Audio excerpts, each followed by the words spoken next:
Bienvenue sur Exploratrice de rêves lucides. Si t'es pas déjà abonné à la chaîne, je t'invite à le faire parce que je te poste une vidéo par jour. Et tout de suite, on va parler de l'hygiène de vie. Est-ce que ça a une incidence, ton hygiène de vie, sur le fait de faire ou pas des rêves lucides? Ça, c'est une question qu'on m'a pas mal posée en fait.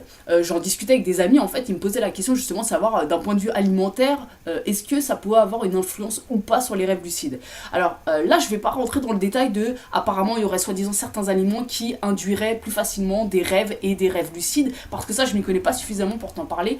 Par contre, ce dont je vais te parler, c'est que évidemment que ton hygiène de vie, elle a une influence. Tu te doutes bien que si genre avant de te coucher, tu manges un gros repas super lourd, super gras, tu te doutes bien que tu vas pas bien dormir. Et si tu dors pas bien, tu vas pas bien rêver. Et si tu rêves pas bien, tu vas pas bien devenir lucide. Tu vois pas ce que je veux dire? Donc en fait, évidemment que ce que tu manges, ça a une influence.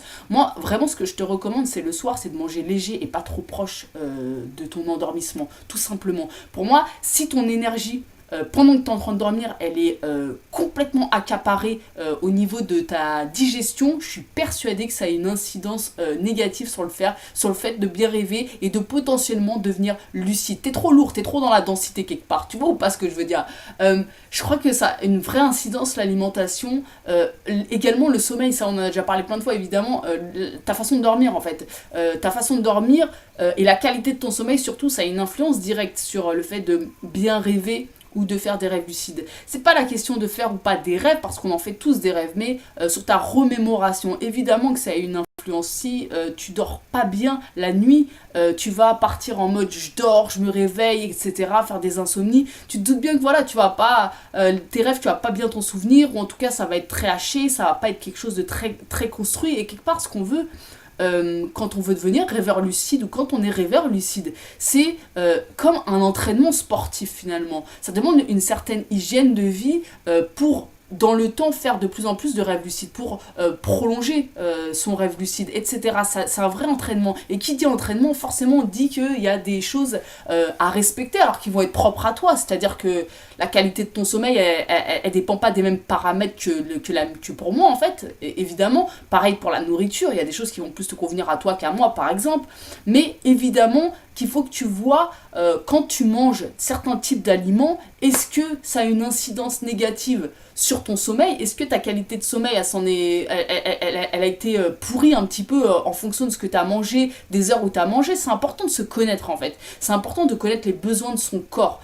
Il n'y a pas que le sommeil, l'alimentation, je crois qu'il y a aussi le fait de faire un peu de sport, une activité sportive. Donc là, on en vient finalement à l'hygiène de vie basique, ce qui est recommandé pour sa santé, c'est-à-dire de faire un peu d'activité, de manger sainement, c'est toujours propre à soi, hein, et d'avoir un bon sommeil. Mais oui, aussi pour les rêves en fait, parce que si tu pratiques une activité sportive,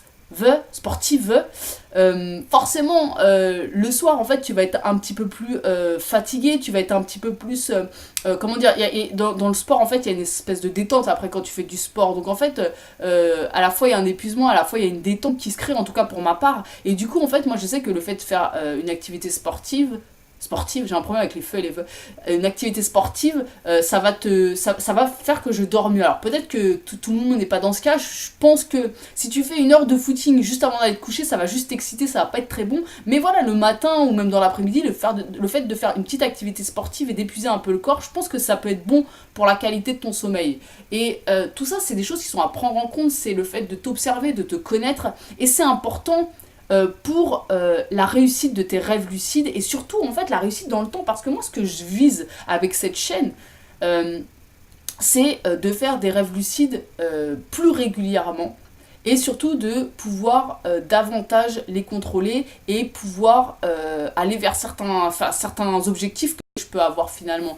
Là pour l'instant j'en suis à un stade, en fait ça prend du temps, hein. J'en suis à un stade où même si j'ai fait beaucoup de rêves lucides dans ma vie, c'est vrai que ces derniers mois j'en ai pas fait énormément, j'ai toujours, comme je te l'avais dit dans des précédentes vidéos, j'ai toujours un peu une légère lucidité, souvent en tout cas, mais voilà, jamais suffisante pour reprendre le contrôle quelque part. Et en fait là j'en suis à tester ce qui me convient par rapport au sommeil, parce que ça je pense que c'est vraiment très important de connaître ses cycles, de connaître ce qui est bon pour soi, pour la bonne réussite de ses rêves. Donc moi là j'en suis à là, donc tu vois bien ça prend du temps en fait, je reprends à la base quelque part.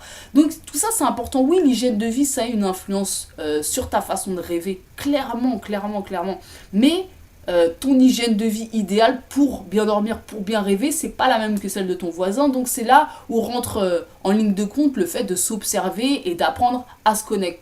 À se connaître. Si tu vois que il y a des choses, des activités ou des aliments que tu peux manger, ou même le fait par exemple de regarder un écran le soir avant de se coucher, de regarder la télé ou de regarder trop de vidéos par exemple, si tu sens que ça a un impact sur la qualité de ton sommeil, il faut absolument arrêter. Et si bien sûr ton but c'est de devenir un rêveur lucide assidu, quoi, entre guillemets, hein, tout dépend ce que tu veux, quoi. Mais moi en tout cas c'est mon cas, c'est pour ça que je reprends vraiment la base du sommeil. Et à l'écoute de mes besoins, parce que je pense vraiment que c'est la base du coup. Voilà, donc l'hygiène de vie, oui c'est important pour bien dormir, oui c'est important pour bien rêver, et donc oui c'est important pour gagner en lucidité, et oui c'est important pour devenir un rêveur lucide sur du long terme, et aller toujours plus loin dans cette expérimentation, parce que c'est bien le but de cette chaîne finalement, et j'espère voilà qu'avec les mois et le temps on va tous ensemble en tout cas progresser dans cette voie-là.